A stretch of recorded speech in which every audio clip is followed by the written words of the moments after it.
Hello everyone. I wanted to do a quick video today, just hop on and create a video about how our psychological patterns and our psychology impact fatigue. Because in the last video I shared, I described how our nervous system can impact our fatigue. So that physiological imbalance created by the nervous system then impacts our creates depletion in the body and imbalance that causes burnout and fatigue. The thing is that stress at the end of the day, so we need a stressor to have a nervous system response, right? Stress is a perception. So yes, you could have a toxin which is stressful. You could have you have external and internal stresses. You can have a toxin, you can have environmental stresses of various different kinds. You can have emotional and psychological stresses. And in many of these cases, some people are going to experience them as stressful and some people aren't. And it's usually the people, so bear with me, it's usually the people who are more sensitive, who are the ones that end up becoming more stressed and who then have more fatigue and burnout. And I know this is, people don't like being told they're sensitive, because in our culture and society, in our society, sensitive is seen as something bad, and it's a feminine quality, right? Because sensitive means emotional, it means more vulnerable. Sensitivity usually is because we're a bit more in touch with our feelings and our bodies, which is all the feminine qualities, and these are often invalidated. And I'm not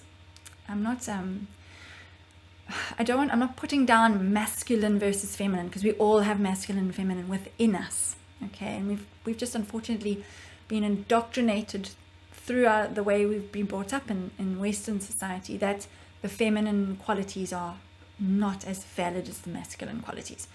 So what this means is many of us might be highly sensitive to emotions, to energy, to sounds, to the climate.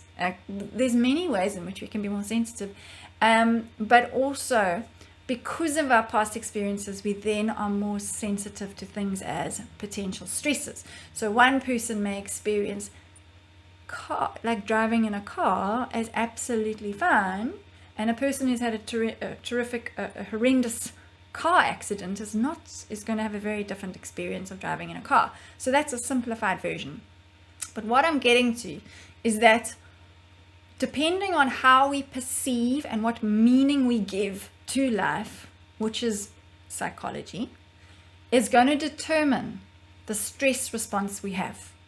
And if we chronically and often perceive life as threatening in some way, as overwhelming, as difficult, we are going to be more chronically in a stress state, which means that we're going to have more of that depletion and imbalance physiologically in our bodies, and that is going to ultimately create fatigue and burnout.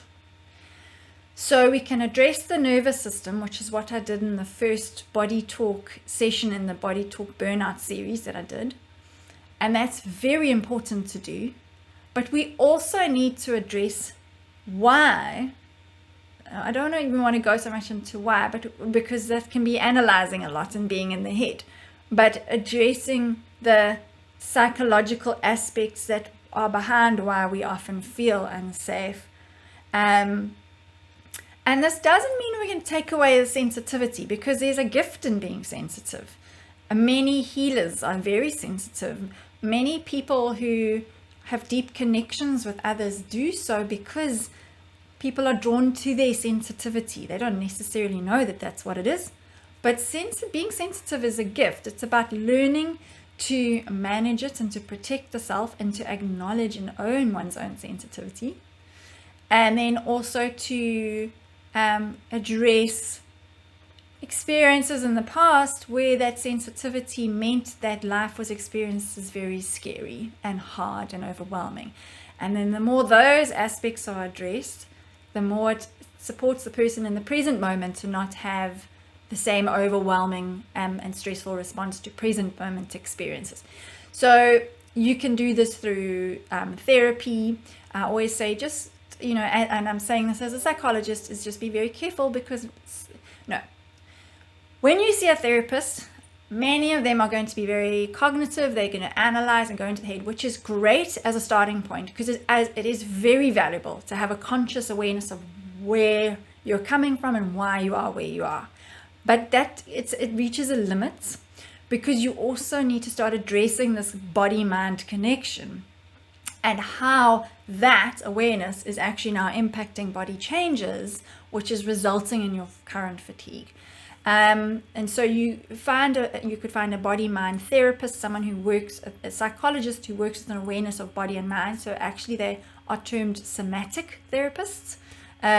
You could work with someone who does something like body talk or kinesiology, or any modality where you balance this body and mind, or work with trauma through TRE, through EFT tapping, through BWRT is a really great therapy for trauma.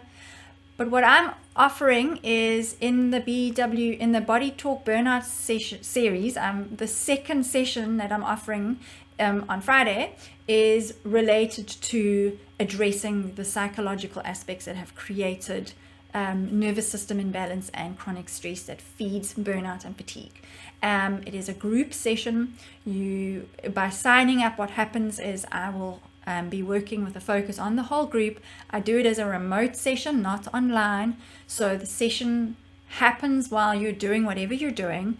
The changes happen at the time I do the session, and also when you hear the feedback that I'm going to share, that's going to further any transformations and shifts that happen as a result of the session.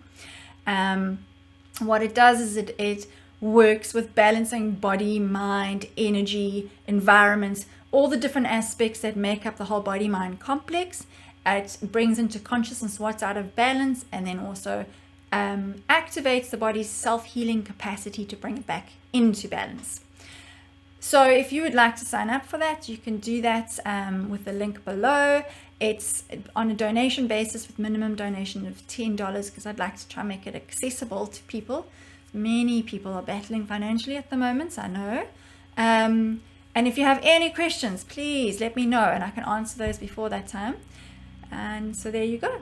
I hope that you'll found some value in what I shared today, and maybe even consider signing up for the Body Talk session. Okay, take care. Bye.